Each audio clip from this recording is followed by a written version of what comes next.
से मानस को देखें।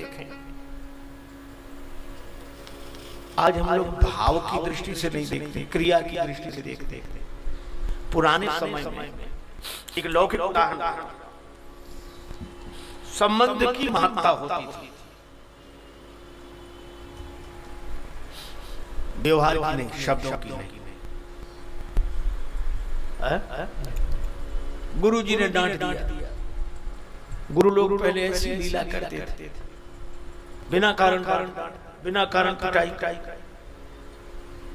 लेकिन शिष्य जाता नहीं था, पिटकर भी चरणों में प्रणाम करता और प्रसन्नता से रहता। कोई कहते पिटने को पड़े, देखो तुम्हें डांट दिया, डंडा लेकर मार दिया, तो वो क्या कहता? गुरुदेव है, गुरु जी है। इसका अर्थ है कुछ समय हम संबंध का विचार करते थे, व्यवहार का विचार नहीं करते थे उस समय। और आज सबसे बड़ी विडंबना यह है कि अगर पिता ने भी कुछ कह दिया तो इतना बुरा लगता है, दूसरा कोई समझाएगा कि अरे कह दिया, वो तुम्हारे पिता हैं, आखिर पिता है, कह दिया क्या हुआ, पिता है, उन्होंने जन्म दिया। तो कहते हैं क्या इसके लिए है पिता? हम नहीं मानते ऐसे पिता जो ऐसे बोले, हम नहीं छोड़ दिया। ये दशा हमारी है। मुझे तो लगता है कि रामचरितमानस में तो राक्षस कुल तक में यह संस्कृति थी। रावण ने भरी सभा में विभीषण जी को लात मार दी, तो भी विभीषण जी ने यही कहा, कोई बात नहीं, तुम पितु सरिस भले ही नहीं मारा। बड़ा भाई पिता के समान होता है, आपने मार दिया, कोई बात नहीं, मुझे पिटाई का बुरा नहीं है, मैं संबंध की बात सोच रहा हूं। राम भजे हित होई तुम्हारा, यह मर्यादा थी। और मुझे लगता है कि रामायण का पूरा सार केवल एक बात पर है कि राम जी कैकेयी माता के आज्ञा से वन में चले गए, त्यक्त्वा सुदुस्त्यज सुरेप्सित राज्य लक्ष्मी धर्मिष्ठ आर्य वचसा यदगादरण्यम।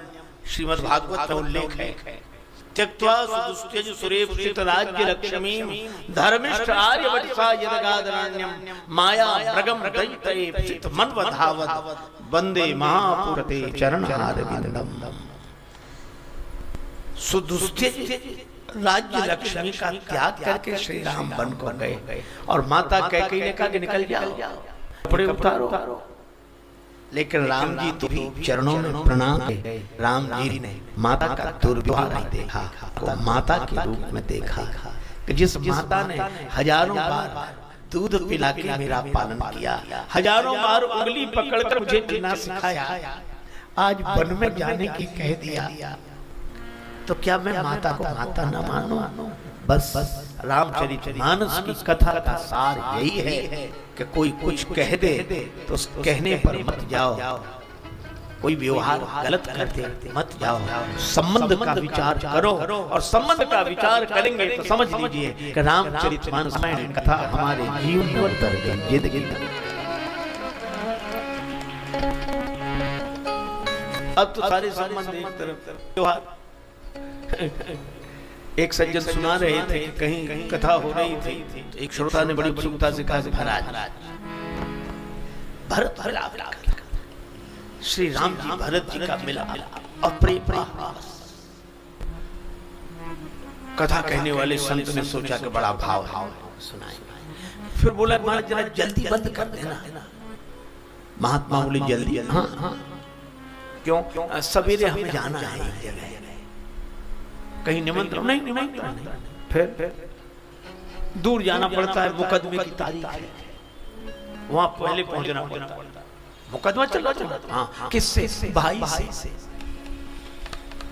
काहे पे चल रहा? अरे ज्यादा नहीं, 5 फीट की जगह पे। वो कहते हमें दो, हम कहते हम दे, कैसे दे? मुकदमा चल रहा है।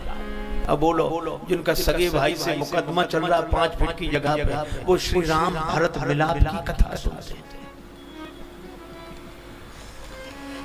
हमें अपने जीवन में परिवर्तन करना चाहिए, रामचरितमानस को जीवन में उतारने और बाण की तरह। कैकेयी माता चित्रकूट में आई, अच्छा देखो आपको एक प्रसंग सुना ही दूं मैं।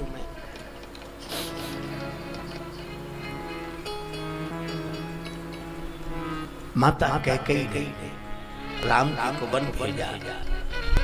कुछ संत कहते हैं कि राम जी की इच्छा से और इस पीड़ा को दबाकर रखा। राम जी के बिना वे भी नहीं रह सकते, लेकिन राम जी रुचि है।